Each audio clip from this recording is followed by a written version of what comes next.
Okay. Hi, and welcome to a very special Going Medieval video because today it's a crossover episode. I'm very, very lucky to be joined by Justin Hancock from the Bish website, who is a sex and relationships educator.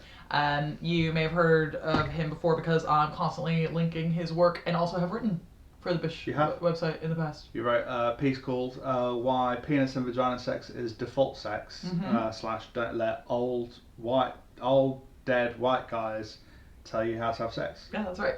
Very popular. That's how I live my life.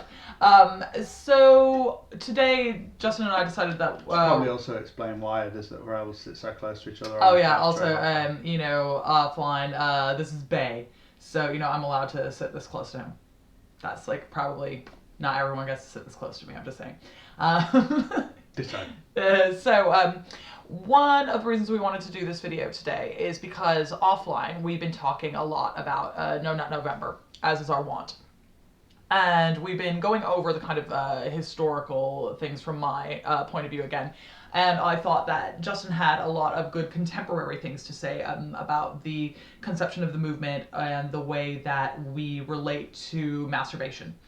So we thought we would do a little bit of a video to have discussion about that. Yeah, I also just want to have something in my blog post that I'm writing about No Nut November just to, And I cut my finger and I can't type. So I need gotta get that content up. So I suppose that one of the things that in order to start a conversation about No Nut November, obviously the way I think about it is that you have to think about the history generally of the way that we relate to masturbation. Mm-hmm. And, obviously I have a tendency to go straight to the medieval period, but it's kind of further back than that within the European tradition of thinking. So if you look at either, Hellenistic, classical Greek conceptions of sexuality or Roman conceptions of sexuality, which is sort of where medieval people get their sex cues from, you still see a bias against things like masturbation. Mm-hmm.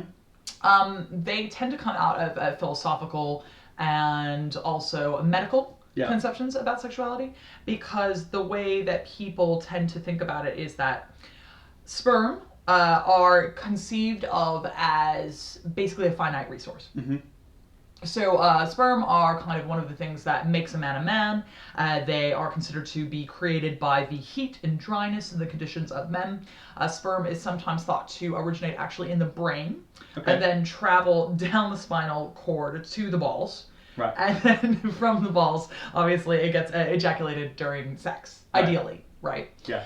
And semen is seen as this thing where it's just like there's only so much of it in the world and you can't go around wasting it because it's sort of, in a way, an avatar or a byproduct of your manliness. Yeah. And there's this concern where if you ejaculate too much, and then you'll become feminine. Right. And there's also, on top of that, this idea that in order to be considered truly masculine, you're never really interested in sex. So is that a thing to do with control, or is that something we'll come to later? That the idea for masculinity is for you to be rational and in control and not be in thrall to your body's urges. Is that the same thing? That's exactly it. Right. Yeah. So it's kind of like the idealized man is logical, is rational, and that's usually kind of pitted against the conception of the average woman, right? Yeah. So Aristotle has a lot on this. Socrates has a lot on this, where it's like, women are craven, they're obsessed with sex, they're completely illogical, they're just batty, they're driven by this desire for sex, whereas men, because they're logical and their humors are balanced in a different way, they can just not participate in that. So for fans of your work, they'll already be aware of the idea of that women were, until relatively recently, depicted as the horny ones. Yeah, that's right. People looking at this on my website might not realise that, it's only recently that we've said that women are not meant to be horny, that women are meant to be not interested in sex. That's a very recent thing. Mm-hmm. Until, 200? Yeah. Basically, it's 150? Yeah, I would say that it's kind of like an Enlightenment idea. Okay. And a lot of that. Longer than that. Yeah. Well, no, the Enlightenment, that's 200 and some change. All right. We're talking 18th century. Okay. So basically, yeah, the idea is up and before then, women are the sexual ones because sex is bad. And so anything that is bad is necessarily feminine. Yeah. So obviously women are the horny ones because being horny is bad and the sex is bad. And women are the ones who are completely insatiable. They're constantly going after sex. They're constantly seeking out sex. Yeah. And so you don't want to be like a woman. Yeah. Obviously, like that's kind of like the base. That's the baseline. Well, it's the history of sexism. Yeah, it's like you don't want to be like a woman. Yeah. Right, and so in which case you want to be sort of you only want to engage with sexuality on what's considered a rational level. Right. And the rational way to have sex is to have sex in a situation in which you can be guaranteed the best chances of pregnancy. And you know, also beyond that, like you want to be making heirs. Yeah. So, you know, like when Aristotle's talking about sexuality and this sort of a thing, he doesn't necessarily mean like go knock up a shepherd girl. He means like, you know, make more high level, you know, people within society. So, sorry, I sidetracked us there, but just that's something we'll come back to when we talk about masculinity a bit later on. But it's just important to know for anyone looking at this on my website that this idea of men being the horny ones and women not being the horny ones is really modern day, and it's actually quite confused and mixed up because of all the things that we're about to talk about some more. But that's just for the purposes of masturbation hundreds and hundreds of years ago.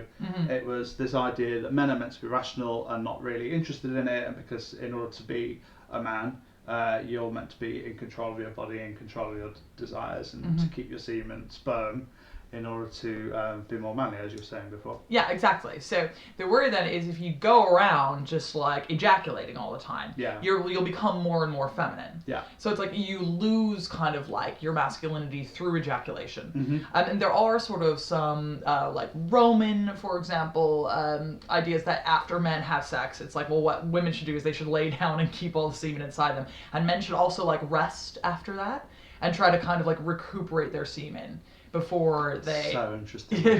We do hear that nowadays with the refractory period, and also we do hear that like some websites about which are about trying to get pregnant do talk about just lying down afterwards in order to allow the... I mean, anyway. So that's something that we still got, you know, right? So that's well, this is the thing. Like some of these, I think it's important to pull on the threads of this because it's very easy, and you talk about this all the time with your work, is that it's very easy for us in the modern day period, or the post-modern day, whatever period we're in now, to talk about, I'm not a historian, just in case. It's easy for us to kind of dismiss all of this as like nonsense, but actually when you pull the threads, you see a lot of the stuff that is still there. And this is an interesting thing for No Nut November, isn't it? That a lot of the stuff we're talking about comes from some of these threads. Yeah.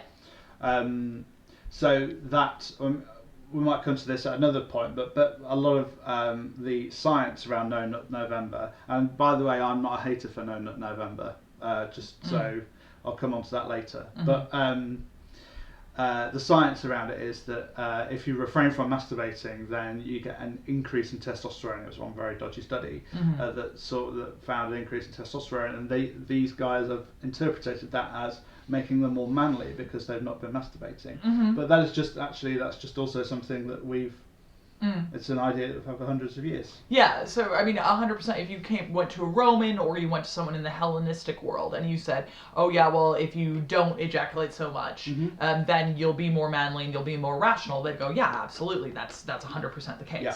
So I feel like we're probably, I guess we're coming up to the medieval period now.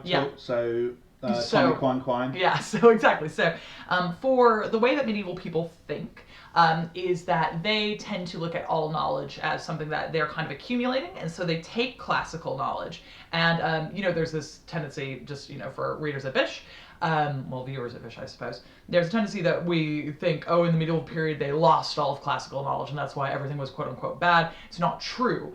They are actually like really slavishly devoted to classical knowledge, and they see themselves as building on that. So in the medieval period, you have people take the ideas of Aristotle, Plato, Socrates, and they say, all right, well, that's our base, and then we're going to put our own philosophy on top of that, which in Europe means Christianity, although you also see similar themes within Judaism, less so within Islam in the medieval period. And on top of this, there are some guys that we call the church fathers who live at the very, very end of the antique period, so what we call the late antique period, so kind of like before Rome falls, but pretty close to the medieval period. And so these are people like St. Jerome, or St. Why can't I remember? or Constantine. So these are people who they write a lot of church laws, and they put forth a lot of the philosophy that becomes kind of like the bedrock of the church later. Yeah. And they are really against masturbation. Right, so can we talk about St. Jerome? Yeah. Because one of the one of the things that you taught me about, and a hobby I now have, is looking out for paintings of St. Jerome. So next time you go around an art gallery or anything, rather than just walking through the old stuff and being like, this is rubbish, look out for any kind of painting, either medieval or early Renaissance painting, which depicts a guy looking really kind of sad and very thin. He's a very thin guy, isn't he? And there's a skull. Yeah. And usually some rocks and a lion. A friendly looking lion. A friendly looking lion. He's a nice lad. Yeah. And that's always St. Jerome, isn't it? Yeah, that's always St. Jerome. Tell us about St. Jerome, because this is interesting. So St. Jerome is one of who we call the Desert Fathers. And the Desert Fathers were a kind of part of an early monastic movement. So it's before the conception of monks is really invented. And so what people would do in order to prove that they were really holy is they would go out to the desert. So this is usually kind of like in Egypt or in the Middle East. They'd go out to the desert, they'd find a cave, they would sit in the cave, and they would try not to wank. And that was like it. That was right? it. that was their... So they were like No Nut November, all of their lives, but the crucial thing about this, and I'll come back to this, is that St. Jerome had help. Yeah, so St. Jerome had help, which is what he would do in order to not wank and everything is he would beat his chest with rocks, which is why you always see in the paintings there'll be like a big pile of rocks, and sometimes he'll be holding one like this, and he's kind of like doing this whole thing. And the lion helps him not wank, and that's good. But also, like one of the St. Jerome's miracles is that he is tested by the devil and demons. So a bunch of ladies come to St. Jerome, a bunch of sexy ladies show up at the cave, and they try to tempt St. Jerome into having sex with them, most sexily. And he says no and continues to beat his chest. And it turns out, of course, the sexy ladies were actually demons in disguise, and he manages to kind of like ward that off. Right, where have I heard this recently?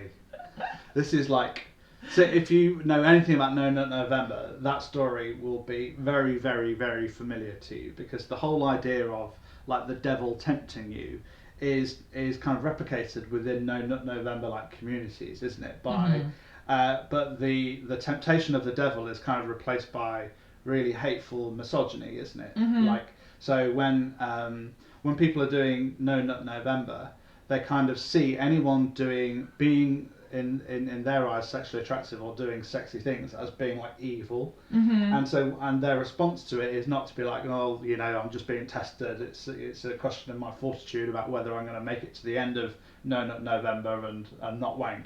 But what instead they do is to yell at these people, be really threatening and abusive quite often. I'm not saying everyone in No Nut November does this. I think some people doing No Nut November are quite chill and quite funny about it, but there is this side order of women hating and also sex worker hating kind of stuff. Also, this whole thing is extremely heterosexual. Oh yeah. Extremely heterosexual, and although they say that it's only, although they say anyone can take part in this, it's very much like it's men with penises. Yeah. Anyway, so St. Jerome is doing No Nut November his whole time. He is Team NoFap. Yeah, exactly. But he's got a helpful lion and some rocks, and the devil tries to tempt him all the time. Yeah, exactly. And, so St. Jerome is like one of the real trailblazers for this, like, not having sex with sexy ladies who come up to you in the desert. But there are plenty of other saints that kind of experience the same thing. Okay. So you'll also have, like, St. Eulogius. But it's like a trope. So it comes up all the time. Is that, like, you're trying to resist sex, but then some sexy lady comes along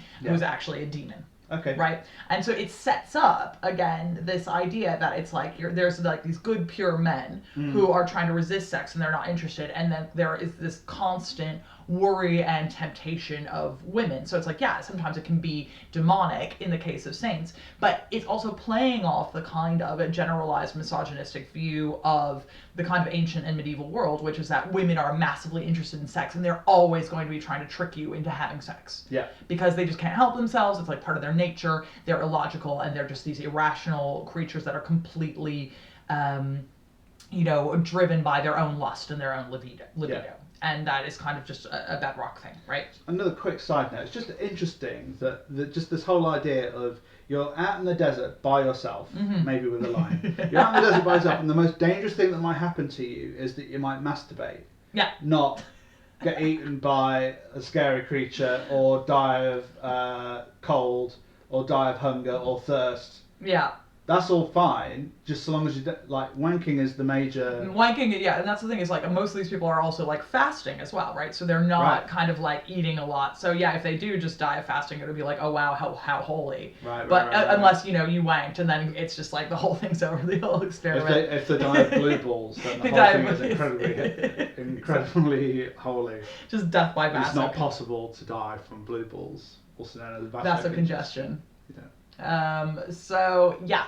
So, those are the Desert Fathers, and, and that's kind of one of those things. So, St. Augustine, another of the Church Fathers, basically, his deal is, he's not a Desert Father, but he does kind of become a monk later in life, and he spends a whole bunch of time thinking about sexuality. Yeah. And writing about sexuality. Which is kind of rich because he spends a whole bunch of his life before he converts to Christianity. Like he's got a mistress who he has a couple kids with, and then he gets married and also so he had plenty of sex in his lifetime. But when he sees light and converts to Christianity, he spends a bunch of time like writing about sex, thinking about sex, and he's got this idea that in the Garden of Eden before Adam and Eve fell, you would be able to have sex just by saying, "Oh, I want to procreate now. I'm going to make my dick get hard." Right. She's going to make her vagina get wet and, relaxed. I will insert my penis into her vagina and I will ejaculate. That's not how it works. No. So that's not how arousal works, but also you just can't make arousal happen. No. And if you put pressure on yourself to get aroused, then your sympathetic nervous system takes over, and that prevents you. It puts you in a state of stress and anxiety, and that stops you from getting bonus. We know this. Yes. We know this now. Yes, but so what saying? Basically, that this like they would hear you and they'd say, yes, that's true. But here I am. I'm St. Augustine, and I will say that the reason why that is not how it works is because of the fall of man. Right. And sin. And so before sin existed, before Eve ate the apple, you would just be able to, like, with your mind, like, get horny. Well, but not get horny, actually. I take that back. You wouldn't get horny. You would just, rationally, you would rationally engage in penis and vagina sex, which would allow for pregnancy. Right. And you wouldn't be turned on by it. You wouldn't feel horny at all. You would just simply do it and you would procreate. Yeah. But because of the fall, we're constantly tempted by the sin of lust, and that's why we enjoy sex, in theory. So it's the enjoyment of something which is bad. Yeah. So, but I think we need to lead on to. I think we need to get to Tommy Quine because we need to start talking about. Well, I've got this one more point about this. Okay, because so for Augustine, part of what is difficult then about sexuality and for stuff like a No Nut November is that it's this loss of control.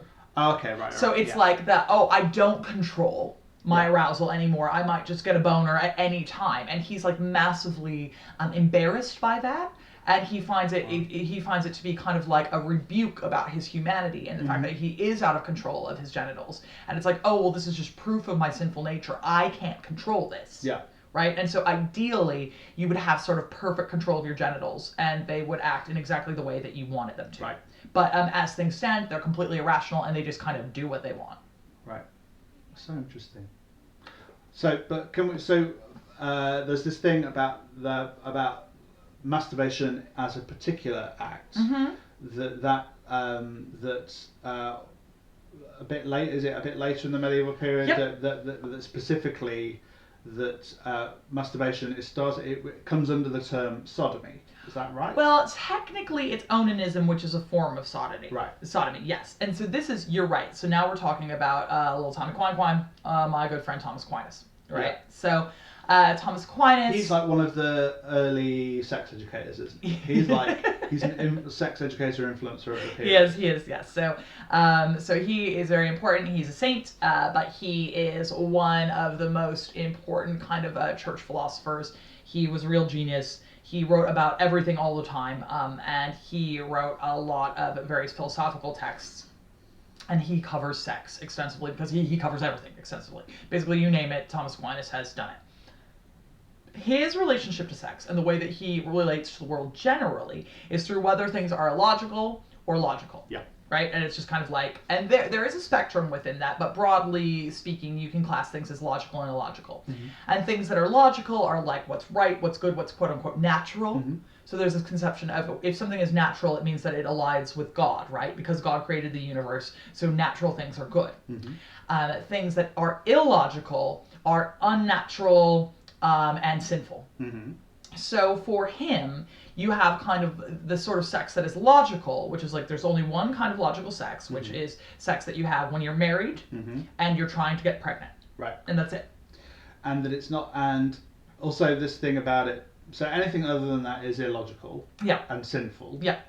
But also it's not meant to be pleasurable. Yes. It's like, so for him in particular, what you should also be doing logically is you should be limiting the amount of pleasure that you feel during sex. Yeah. So you should have like just as much enjoyment out of sex as is absolutely necessary to get it done. Yeah. So, you know, you're shooting for this, you know, what Augustine says about you know, sex in the Garden of Eden. And so what you're trying to do is you're just trying to get in and get out, feel as little as you can, and keep your mind focused on God. And that would be logical. Yeah. What's illogical is sodomy, which is anything other than penis and vagina sex. Mm-hmm. So mouths, hands, anuses, feet, knees, thighs, all of it. Yeah. Dry humping. Yeah. That's all sodomy. That's all out. Can't have it. And that's all illogical, because why would you be doing that? Like, you're giving into the sin of lust, which is definitely sinful, mm-hmm. And you're not even doing anything with it. All you're doing is enjoying yourself. Yeah. It's like you should know that this is sinful. You should know that there is absolutely no way that you can get anything good accomplished by this, which would be having a baby.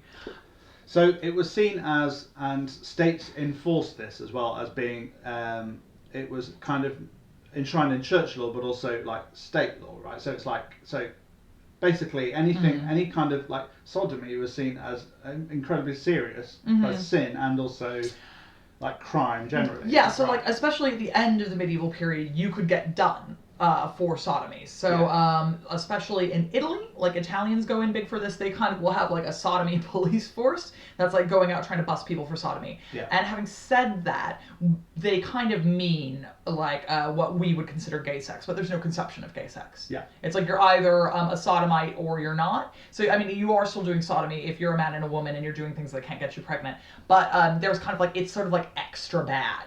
Yeah. If you're like, especially if there's two men, because again, there's this conception that, oh, you're acting like a woman. Yeah. And so it's like there's less tension surrounding what we would call lesbians or women having sex with women, because that's sort of like, oh well, you know, is that even real sex? You know, if penises aren't involved, it's kind of more of a gray area. It's definitely sinful. You'll definitely get in trouble for it, but more like on a church level.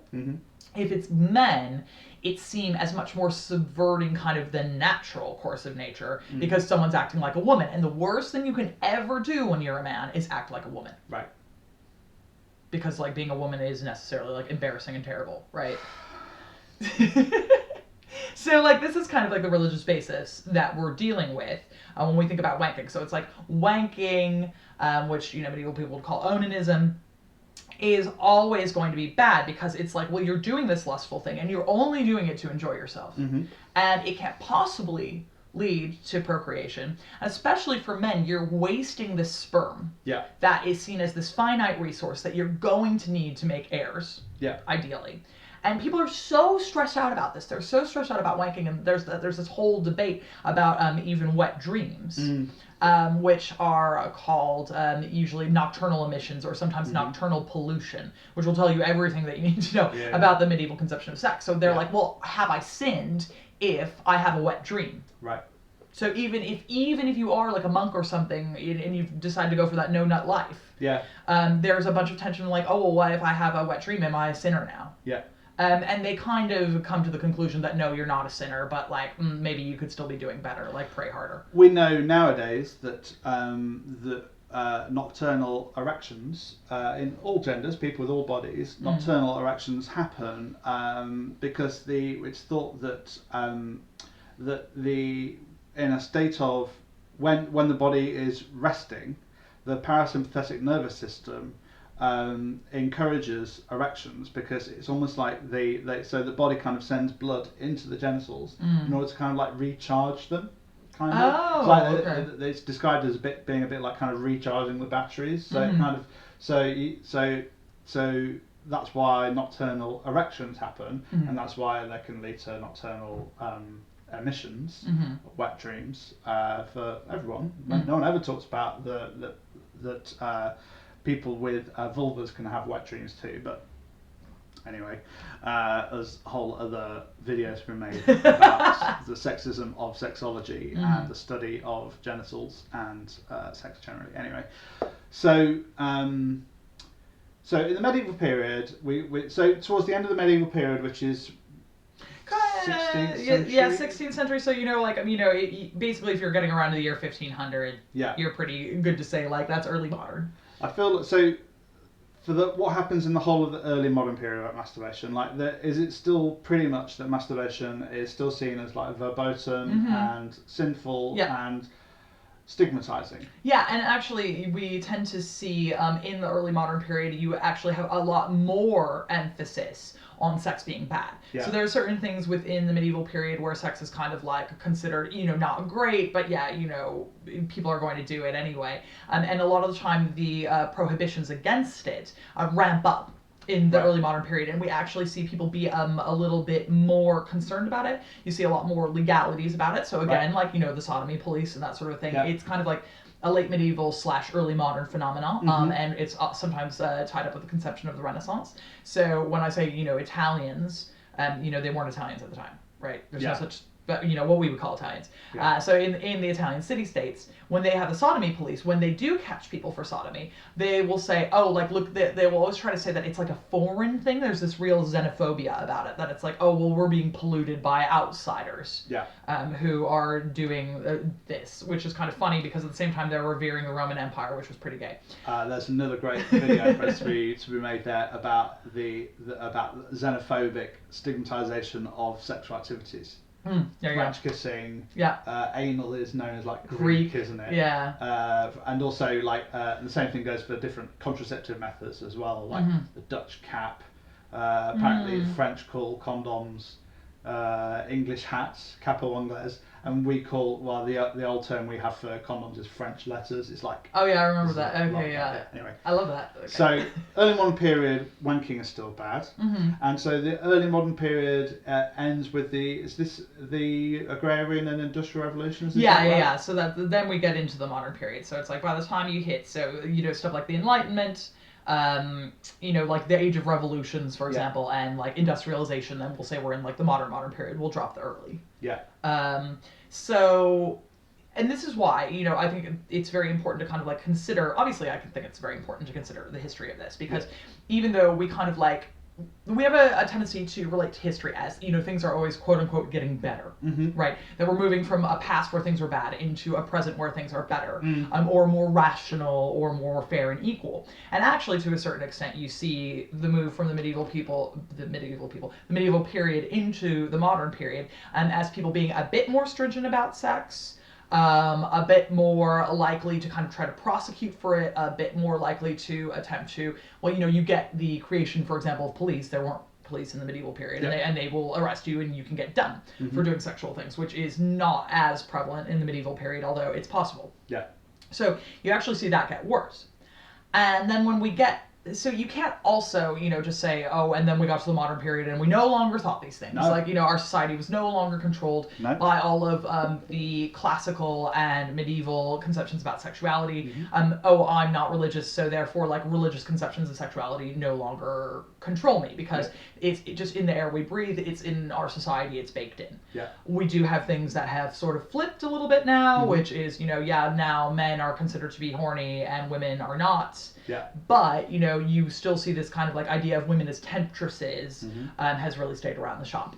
Yeah, so masturbation was still seen as something that really, like, it was seen as like a real, like a moral problem that had to be dealt with in the Victorian period and the early 20th century as well. So there was in the Victorian period, there was development of these like torture. Like, people would describe these as medieval, but they wouldn't be. The more accurate way to describe them would be to talk of them as early modern, because they create basically like torture devices for penises, cages, which.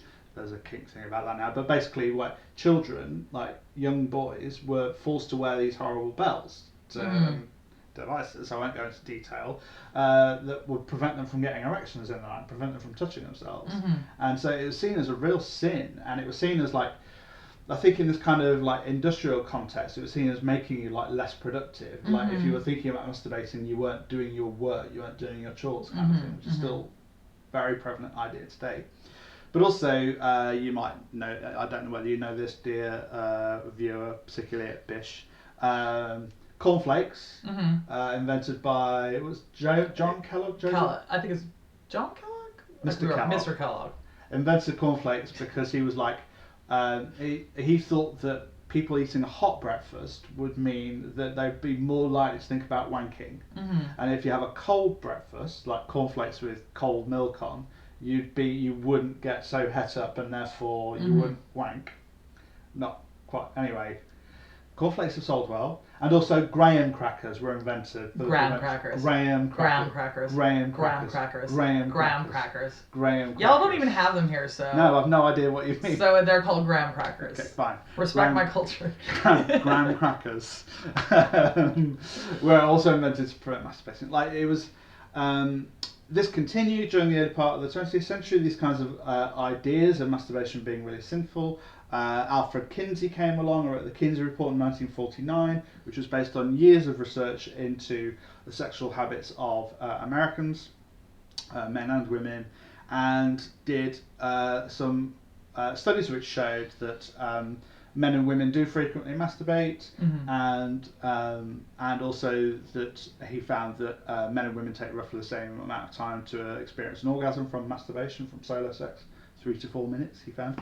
That work was absolutely pilloried because of all the stuff about masturbation, and also anything because of this idea of like what is rational and irrational, or sinful and not sinful. So his work got defunded because of all the stuff about wanking, basically, and that was completely verboten. Also, we should also talk about the early modern day sexologists, who from the middle of the 19th century onwards were kind of dividing different sexual practices into being rational, irrational, or good or bad, or healthy or pathological, or reproductive or non-reproductive, these kind of unhelpful binaries. Sorry, I'm rushing through this. This is not a history of sexology. But we still get it. And we start to get sex education, which starts to say in the 1960s that actually masturbation's fine, and in many ways it's helpful and healthy. And some studies start to come out demonstrating some of the so-called medical benefits of masturbation. Studies looking at, how it can help you with stress, and it can it helps you to explore your body, and it helps you to sleep, and loads of other stuff. But still, we still have this kind of a very anti-masturbation kind of sex education generally. In 1994, the Surgeon General of America, Dr. Jocelyn Elders, got sacked for saying that we should be talking about masturbation in sex education in 1994. Hey. Like 1994. That's when I was getting my sex education. Right. Right. So. No, I was just going to university then, but yeah. It's back in, I'm old. So 1994. So we still have this, and so if I were to create a sex education resource about masturbation and teach it in schools now, it would still be seen as being really immoral in many ways, because it's like encouraging the idea of sexual pleasure and stuff. Yeah. And still we all kind of see that the only kind of sex that is acceptable, or that we should only be talking about within the context of sex ed, it's still sex that's for procreation. Yeah. Right. Exactly. And so much of what you've been speaking about is basically like the kind of the moral reason, like the ideology behind a lot of sex education is coming from Thomas Aquinas, Saint Jerome, Saint Augustine, Greeks, the Romans, the Greeks. There is a lineage to that. Absolutely. And I mean, you also see it more specifically in movements like November. So it's like nominally, it was started out by this group that's called nofap. Yeah. And nofap, if you look into it, like they sort of recruit on Reddit and that sort of thing. But if you look into who founded nofap, it's a bunch of religious organizations. So it's evangelical Christians and actually Mormons, more specifically within that. And they kind of, very interestingly, they're coming at this from a religious point of view, which is that it's bad to masturbate, so you shouldn't masturbate. But they try to kind of like throw in these pseudoscientific things in order to justify their opinion, because they know that if you just kind of like say something is bad because it's religious, there's kind of like even though we might agree that something is bad, people don't necessarily like to be told that it's bad because of a religious reason now. Yeah. So now they kind of dress it up and they say, oh, well, this is scientific. You are suffering from porn addiction, or you are suffering from sex addiction. Right. And that's why you have to do No Nut November, is because you're actually addicted to something and you have to break that cycle. Well, right. So the thing about sex and porn addiction is that there is a huge industry built up around it, and the industry has been stoked by people who can benefit from the industry. So a lot of therapists or people, and sometimes also people just calling themselves therapists, but they're not therapists, will talk about sex addiction and ramp up the claims about the existence of sex addiction and what sex addiction does as a way of profiting from sex addiction. Actually, sex and porn addiction, so there is the American Psychiatric Society, I think it's called, produce a manual every few years called the DSM, which is basically it's like disorders of sexuality manual, and they've decided not to include sex addiction as a thing, because to them addiction is an inappropriate word for what it is. And this is the bit where it starts to get very complicated. So what we basically have, the other thing we should talk about is sex positivity here as well. But what we have is like this history of sex is bad, wanking is bad, anything which is pleasurable is really bad and sinful. But then from the 1960s onwards, we start to get this, actually sex is really great, masturbation is really great, sex should be pleasurable, we're sure we're doing it. So we're living in a society which both has these very sex negative ideas, but also loads and loads of very sex positive ideas. So the message men receive about sex is that they should be enjoying it and that it's okay to wank, but they also receive a different message from sex negative parts of society as well. And also there is this thing about that we all have to be enjoying sex all the time, and that there is an industry about us enjoying sex.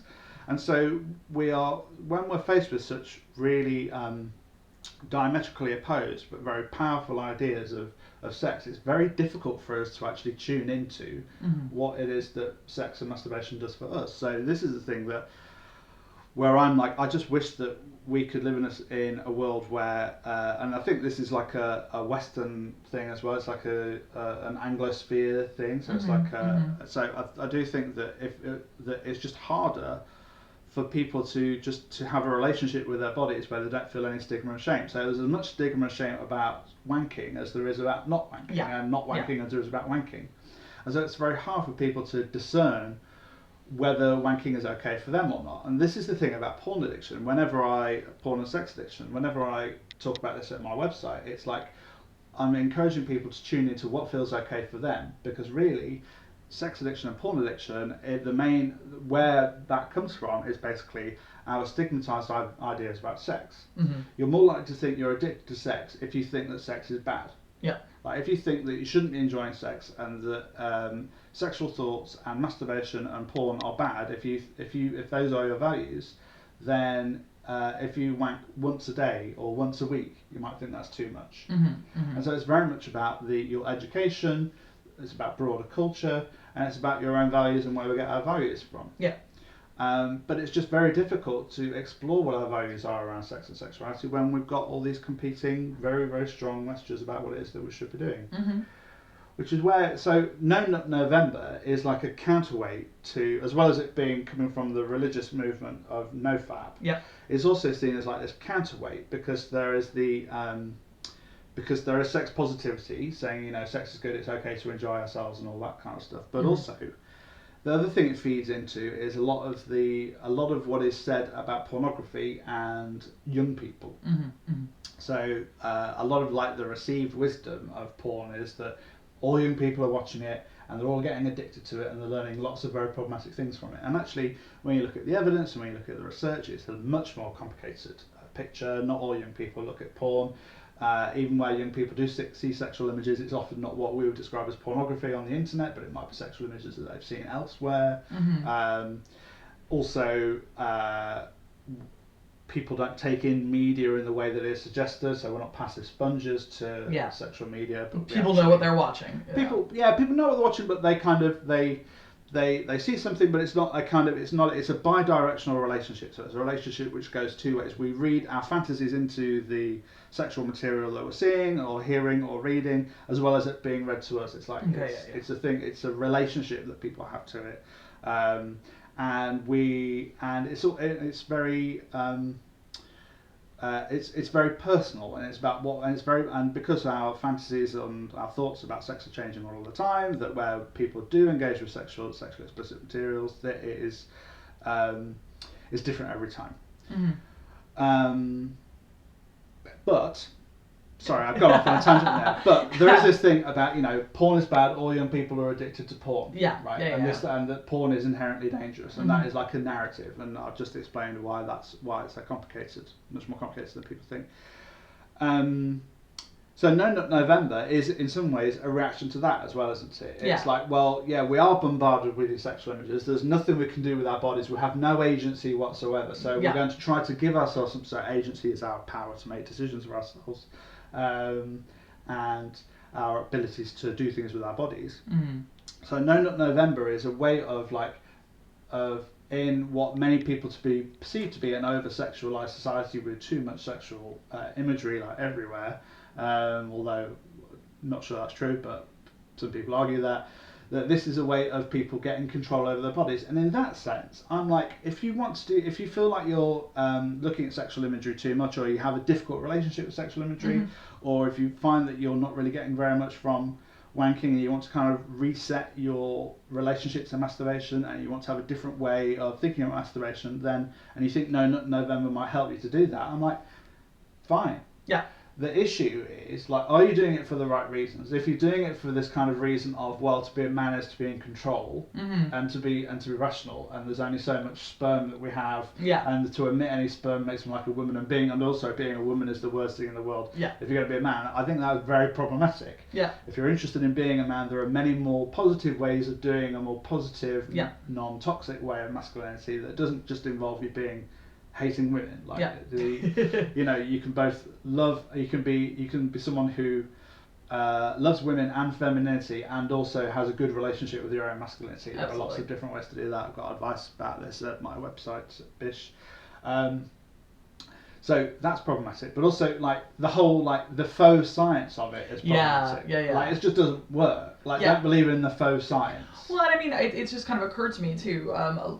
Thinking about that is that, you know, it's also a very you know, the idea that like the porn, we're just being bombarded by porn, we're being bombarded by this thing which is forcing us us into masturbate in this way that we don't want to. It's very similar to the kind of medieval conception of sexuality, which is just like, oh, if I see one sexual thing, if I have sex once, if I wank once, it's like, oh, then I'm going to want to do it more, and I'm going to want to do it more. So there's this real conception about lust, and there's like a lot of worry about the way women dress, for example, because, like, you know, you'll just see a sexy lady who's dressed well, and then you'll like have to wank, or you'll have to shag, or something like that, and it's completely out of your control. And just like the moment that you relate to sexuality even once, then it's just gonna, like, you're gonna be wanking forever and you're never gonna be able to stop. You'll be shagging forever and you're never going to be able to stop. Like, as though it's some kind of perpetual motion machine, where once you do or see or think something sexual, then that's it. It's like a snowball. But this brings us to this very brings us to this very complicated idea that I think that if we start to think of masturbation in the way that I think that we should think of everything to do with sex and sexuality as being biopsychosocial. So there's an idea that, so for anyone if anyone is, for me, my kind of bullshit kind of radar goes off. If I see somebody trying to describe or talk about sex in ways which are exclusively biological, or exclusively psychological, or exclusively sociological. Yeah. If they're trying to explain it just through one of those things, they're probably getting it wrong. Yeah. Because I think sex is a complex mesh of bio, psycho, and social. Me and my mate Meg John Barker have talked about this a lot at our podcast. Also, Meg John's book, The Psychology of Sex, is brilliant on this, so you should go and check that out. Meg John Barker, Psychology of Sex. It's a thin little book and it's extremely informative. They're brilliant, so. They're great. Yeah. But yeah, biopsychosocial. So they're a complex melange of lots of different things. So let's put this as an example. So if I'm doing No Nut November, and I honestly believe that it will make me, that by not masturbating, that I might learn Dutch, because I've got all this extra time on my hands. It's got to be Dutch, does it? It's got to be Dutch for me. Okay, all right. Or that I might have a better focus, or that I might even increase my levels of testosterone or something. And that this is important to me because of the messages that I receive about masturbation tell me that I have to kind of do it all of the time, and that means that I'm disconnected from my body in a way, and that this might help me get a better relationship with my body. Then that is all biopsychosocial. So this idea of, if you believe that testosterone will make you more of a man, then you will become more of a man. Because, yeah. Right? Yeah, exactly. But testosterone by itself is not going to make you more of a man. Nothing makes, what is being a man? And if you think that being a man is just about your hormones, then you're completely wrong. Yeah. That's why all of these things are very complex. So for people doing No Nut November, so long as you can do it without the misogyny and the hatred of sex workers, and you're just not a dick about it, then great. And I've got advice for you in my blog post about this. But it's never it's not as simple as if it's being sold to you in a very simplistic way.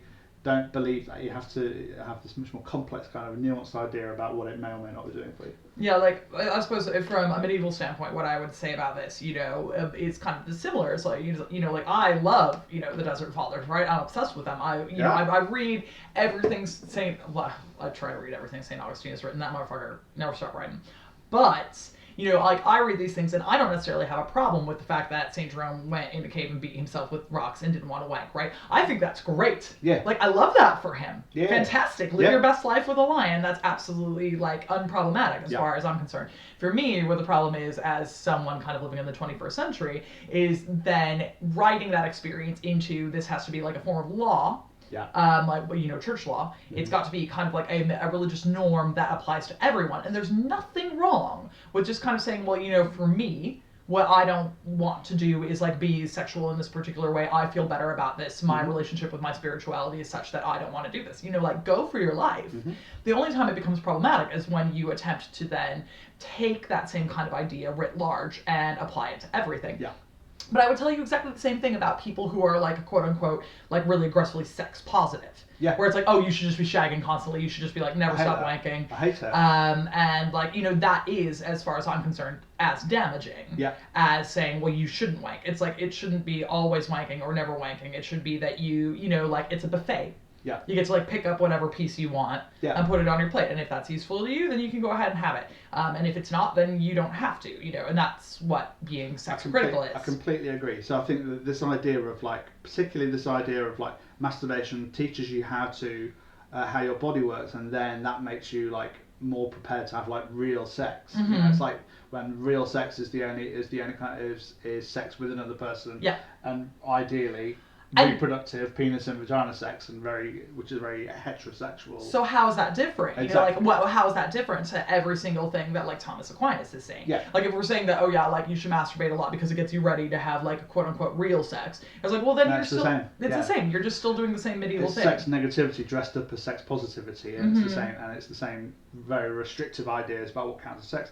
And the thing we need to remember here is that a lot of people really don't. Even those people who can have penis and vagina sex, i.e. they have a penis and a vagina between them, and they have the kinds of bodies that can do that kind of sex.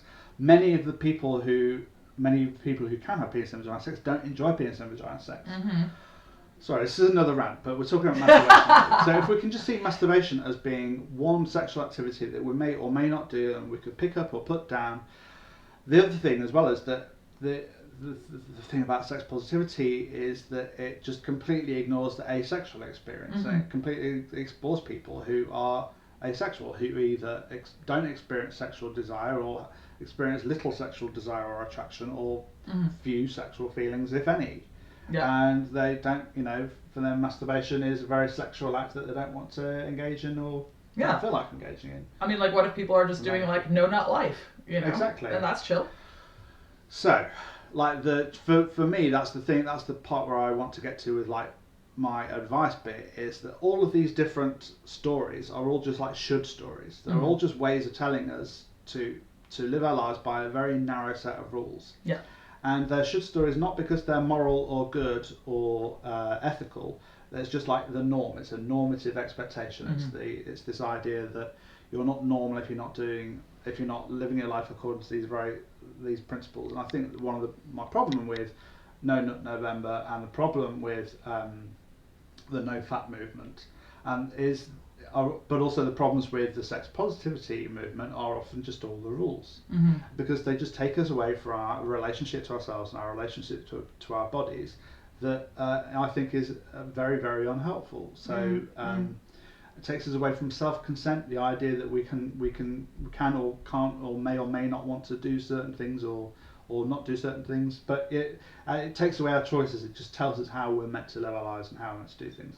I think it's helpful. Yeah, and I mean, I think from a historical perspective, the way that I relate to that when I see either of those things, like, the very sex negative sort of things or the very sex positive things, is to me, it looks exactly just like the medieval ways of relating to sexuality, because it's like, it's all or nothing. Yeah. It's like, like either everything is on the table, like you're doing all the sex that is possible, which, then medieval people would, ascribe as negative. So yeah, maybe we don't necessarily think of that as a negative thing. Now we're saying it's a positive thing. Yeah. Or nothing, or it's in a cave and you're beating yourself with rocks, right? Yeah. And it's like, well, surely we can look at these things as a spectrum. Yes. Surely we can look at these things as, not you either do every single thing that's available or you do nothing. Yeah. There's got to be some kind of way of relating to these things that is helpful and useful to us as individuals, and we have to kind of stop paying attention to these overarching and pervasive stories, which we've been dealing with since, I don't know, like Socrates got a little bit too highfalutin. It's been going on for quite some time, and it doesn't necessarily matter how you dress it up. If you're still relating to these things in this way, you're not being critical about it, you're not engaging with it, and you're not necessarily seeing how something can work for you. So you shouldn't just be following these historical narratives. You should be kind of critiquing them and seeing how it is that they work for or don't for you. Yeah. I guess that's about it. Guess so. Thanks so much for having me on your thanks for coming on your video. I appreciate that. And thanks so much for coming along. That was great. And I think hopefully you guys enjoyed that. And I mean, partially, what I'm always trying to say here and why I'm very grateful to Justin for coming along is this sort of helps us to see. I mean, I'm always banging on at you about this, but history isn't something that just belongs in books. It's not something that, happened and is no longer happening. It's still happening to us all the time. And until we unpack that, and we really say, oh, this is how it's still affecting us in this way, we're going to keep doing it. Yeah. Which is essentially what November is. So thanks so much for coming and talking about this. Really appreciate it. That's all right. Yay. It's a video. Bye. Bye.